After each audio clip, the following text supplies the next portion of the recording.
I'm going to pause and introduce a special guest for you. We are really excited to welcome Google Senior Financial Analyst Riley Adams, who has a long history in utility finance.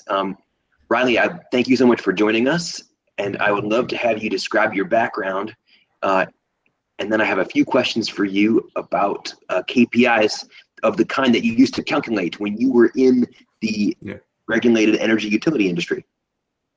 Certainly, my sincere apologies to being late. Had a 2-year-old child emergency that was I couldn't get out of it. So once again, my apologies. As far as my background, so I was with Entergy for about 6 years. I started in their regulatory services organization doing regulatory strategy, financial planning, and analysis. Afterwards, I moved into a new strategic organization where we were trying to stand up a bunch of cutting edge utility investments. Like, we were one of the last publicly owned utilities to go into AMI. So we had an organization built up where we had to do a bunch of information gathering about, well, what are the lessons learned from all of the utilities that have gone through this process? So we had to digest a lot of that regulatory research and put it together in like a project plan to get it approved by our regulators. And we did a bunch of other like new investments, like different grid edge solutions, like distribution management system, outage management systems, all these different projects that we're trying to bring our utility from the 20th century firmly into the 21st century. So I did that for about 2 years as well, transitioned then into an investor relations role. So it was the first time I was not facing regulators or public service commissions, but actually investors to get a different perspective on the company. Did that for about 2 years and finally rotated back into regulatory, where I did a lot of rate strategy and recovery mechanism designs on things like energy efficiency, demand side management, different projects like that we're trying to put in place. So that's for about 6 years I did that for the company and dealt a lot with a good bit with like FERC data, but also more like state level jurisdictional filings. So like rate cases, FRP filings, riders, all those different things. But definitely got a lot of exposure to preparing these filings, getting them ready for submission, and then a lot of like RFIs and different things that result from that whole regulatory process we all know and love. So that's my background. I would love to be able to jump in with Hudson here and start talking about some of these KPIs that they've got. Yeah, it'd be great, Riley. We've gone over some of them. I've showed them in the FERC Pro Data Hub, and we've explained why this is going to be possible. And the bit that you weren't here for is the news of the FERC's decade drop. In October, the FERC is going to publish the entire decade from 2011 to the present in the new XBRL format, allowing us to automatically generate many of these KPIs. So maybe, Riley, the thing to do next, since we've already talked about the new method of business intelligence that's going to be enabled by the FERC's decade drop, maybe would love to have a few war stories from you about some of the KPIs that we've talked about. Yeah, so I can give this perspective from both the regulatory standpoint and then the questions we would get from investors as an IOU Entergy, in the Middle South. So with this administrative and general sell and not selling expense, because I'm used to SG&A, there is no selling expense in utilities because you have captive customers. You might on the commercial side, like with industrial customers, but by and large, these are just your overhead costs that you look at to understand how efficiently are you running your organization from a analytical standpoint, support standpoint, making sure everything is in line. And you can use this as a great metric to benchmark yourself against lots of other utilities. And they don't have to just be, if you're an IOU, it doesn't have to be against just IOUs. It can also be against munis, co-ops, any utility, to get a sense of like your different cost structures. And you can get a sense of like, especially for regulators, they love seeing these comparison points, because if they have multiple utilities they're responsible for regulating, they need to have some sort of metric to understand like how efficient are these utilities being run. Is in the case of, I worked a lot with the Louisiana Public Service Commission being based in Louisiana. So they had 3 primary IOUs. It was SWEPCO, CLECO, and then Entergy New Orleans, or Entergy Louisiana. Entergy New Orleans, they did not have jurisdiction over, but they had 3 IOUs. And they very routinely would bring these three into comparison with a lot of these metrics that Hudson's going to highlight here today, but one of which is this A&G per dollar of revenue. They would want to understand, like, is there, scaled cost as your utility gets bigger? Does it make sense for the A&G per revenue to go down because you have, let's say fewer headcount managing the same amount of expense or the same amount of revenue?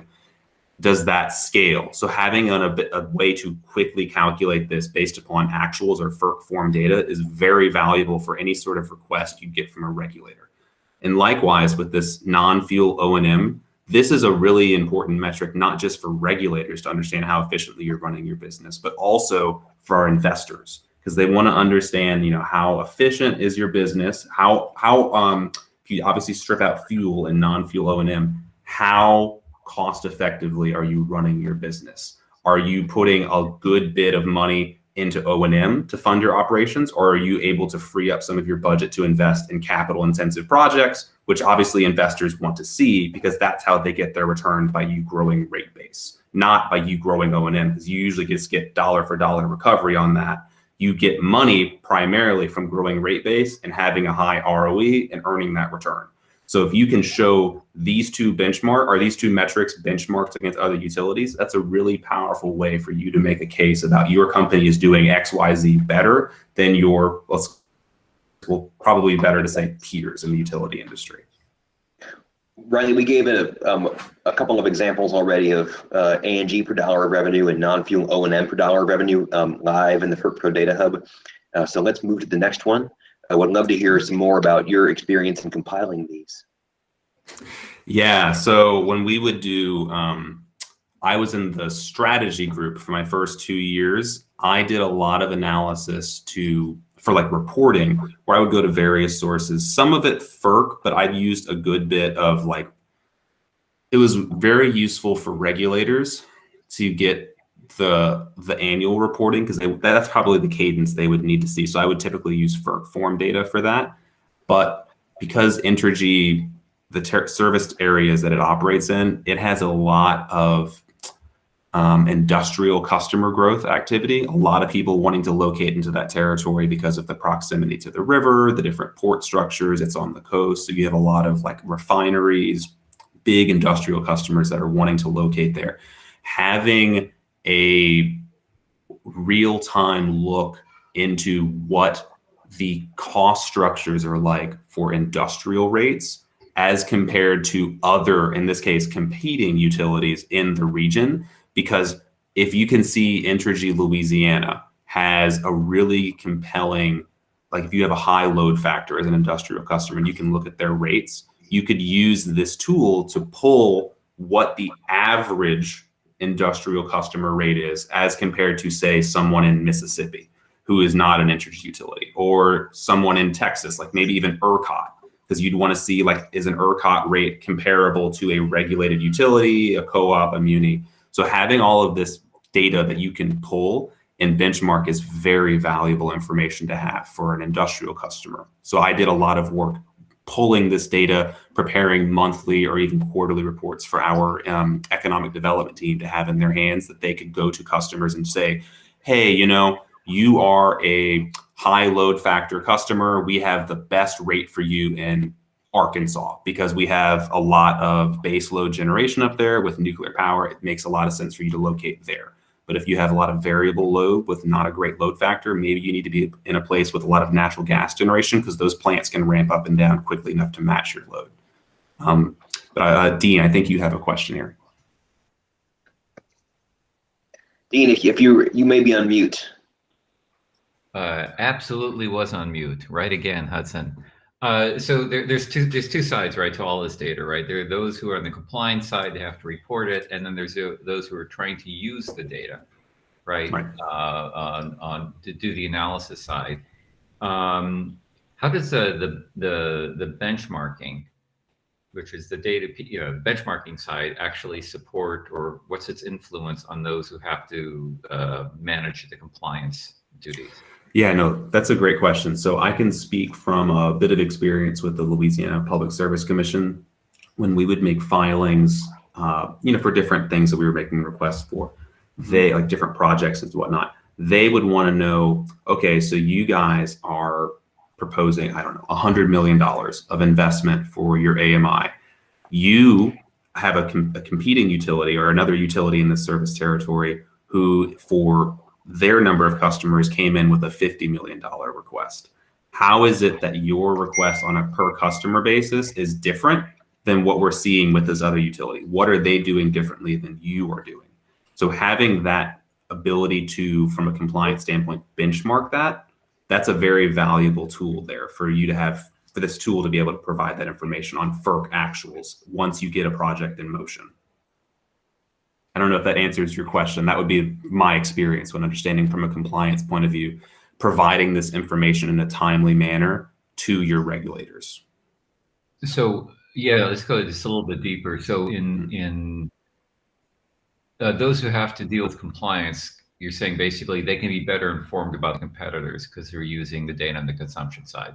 Exactly. So you'll be able to understand what types of costs are they seeing for their different projects or just their different cost structures, and using that to understand your own numbers and try to understand, like, maybe it's they have different generation sources. So they have different O&M expenses, they have different fuel expenses, whatever the metrics you're looking at. So being able to, in real time, pull up this FERC data and understand all of their cost structure, all of their per megawatt hour O&M costs, their non-fuel O&M, all of these different metrics, you can put that in comparison to your own if you are asked questions for compliance reasons, or you just need to make strategic decisions as the company that you would want to move into like more cost-effective projects, whatever it might be. Being able to understand what your competitors or your peers are doing can be very useful for guiding your decisions going forward. Very good. Thank you. Dean, thanks so much for that question. And Riley, thanks for the answer. We probably have I think I've got a couple more. I want to move through a couple more metrics. Before you joined, we were able to get as far as rate base, but we didn't go farther. So would love to have you talk about those additional metrics. Maybe before you do that, and we can segue, would love to ask, I've got one question. Were you ever under time pressure to calculate a specific key performance indicator, or to calculate in a specific way? And if so, what was that time pressure like? So the monthly cadence for me is we would do the real-time reporting for our economic development team. So that would be a monthly time pressure that we would have. When it came time to file or prepare the filings for the annual FERC forms, I knew not to make plans for vacations or anything. Typically February and March, which I lived in New Orleans. That was a problematic time because that's typically when Mardi Gras fell, but you just knew that you had to get those things under the gun, or get those things turned in under the gun. So you typically would have, all of your actuals for the previous year should be loaded into the system. So you knew if Mardi Gras was earlier in the year, you either wanted to backload as much work as possible, or if it was later, you wanted to front load it so you could take some time to go enjoy, the parades or whatever. But those are the two deadlines that come to mind for FERC information. I had some ad hoc stuff, like if we had FRPs that we had to file every year for our state level, that was certainly a time crunch thing where we'd have to gather all of the data from actuals, our accounting system, and then do all the different cost allocations, all the analysis of what does a 12 CP cost allocation look like versus a 4 CP versus a 1 CP, like all of your minimum filing requirements. So there was definitely pressure and time sensitivity on those. But it was just the same, whether you worked on FERC or state level. I mean, it's just having a tool that can pull all of this. I wish I was still in that role so I could be trying to pitch my former bosses on the usefulness of this tool, because it would have saved me a lot of time. Well, I think you stole my conclusion, Riley. But thank you. Sorry, I didn't mean to scoop you there. Would love to have you dig into what you discovered along the lines of, to use a pun unintentionally, transmission line cost. Yeah, so this is one that I personally didn't deal with in a regulatory sense. We use this more for when I was in the investor relations role. We had a lot of scrutiny from investors wanting to know how much money we were investing into transmission capital, because As many of you may know, like transmission, I haven't been in touch with it the past couple of years, but when I was in my role, the FERC set ROE, the authorized ROE was higher than that of many state level jurisdictions. So investors saw this as an opportunity for utilities to really like double down on how much capital they could invest in transmission projects, because that was a better way to earn a higher return. So when I was working through this, I had to dig into some data to understand our transmission line costs per mile as compared to some of our utilities that are in our same area. And by understanding like those different cost structures and how our costs compared, we could identify like headroom for further investment. Because if we started being towards the top of that peer group on transmission line costs per mile, probably didn't want to pour more money into transmission investment. Or maybe we did, it just depended on the project. We would have to target like what those cost structures looked like for projects to bring it up or down, because we wanted to have that headroom to invest further. Speaking of costs, our next discussion point is not exactly its own KPI. Instead, it's just the general concept of cost allocation. And we included this concept because regulators have been telling us that they will be using the new data that the FERC is about to publish in order to scrutinize this. And some of this we've learned from various state regulators. They are always watching to the relative breakdown of costs that utilities are reporting, because they want to make sure there are some types of costs that are easier to adjust over time than others. Maintenance can be one of them. I hope nobody is here from Washington State. I think nobody's here from Washington State. And so I can probably freely say this. The Washington State regulator told us that they always watch to see if regulated electric utilities are reporting strange changes in maintenance expenses, especially landscaping, brush clearing. If they see changes in brush clearing expenses, then they scrutinize those changes. When there's a rate case, or when a Form 1 or a Form 3Q is filed with both the federal and the state regulators. And the reason for that is they want to make sure that the brush clearing expenses are actually warranted, or if they're higher than they should be.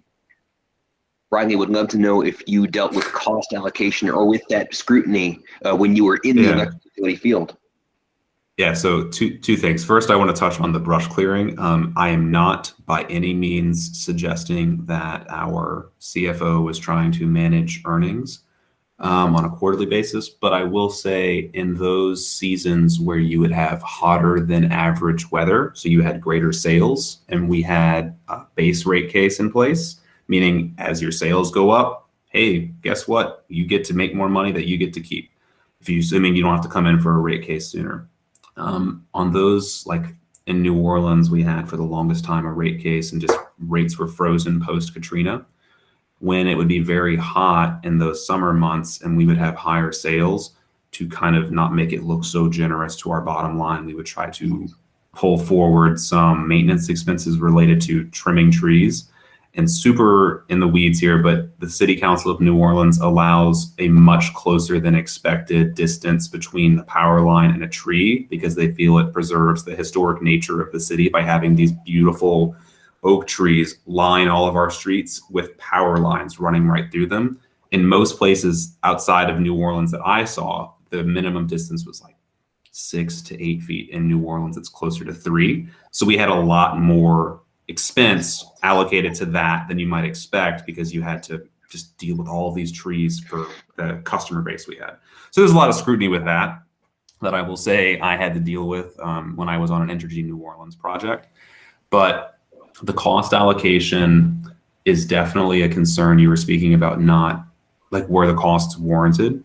There was always, when we announced a like 10, 20-year vision on investing in our utility to bring it to the 20th century, let's call it, with all of these smart grid projects, grid edge solutions, distributed energy resources, batteries, all of the buzzwords that are happening in the utility industry.